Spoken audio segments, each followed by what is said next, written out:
Hello বন্ধুরা, সকালবেলা আজকে কচুর শাক রান্না হবে। এই যে হাজবেন্ড অফিস থেকে আসার সময় নিয়ে এসছে। হ্যালো বন্ধুরা, এটা প্লাস্টিকের রান্না গামলাতে বসানো হবে না, এটা ধোয়ার জন্য ঢেলেছি। প্লাস্টিকের গামলায় এত বসানো বড় হবে।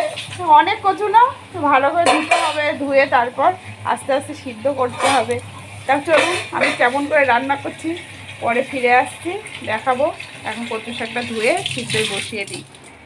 মাসি এসে গেছে, মাসি এখন চা খাবে। গুড মর্নিং বলো মাসি। Good morning. হ্যাঁ। কালকে পড়ে গেছি মাথা ঘুরে, ওই দেখো মাসি চোখে লেগেছে। হ্যাঁ, মাসির শরীর খারাপ, তাও মাসি ভোরে ভোরে কাজে চলে এসছে। মাসির নেশা খুব কাজ করা, তাই তো মাসি নেশায় নেশায় মাসি ঘুম থেকে উঠে পড়ে। কখন কাজে যাবো, মাসি রাত্রে অর্ধেক দিন স্বপ্ন দেখে যে আমি কাজ করছি। সত্যি তাই, কাজকে এত ভালোবাসি। হ্যাঁ, ঠিক আছে।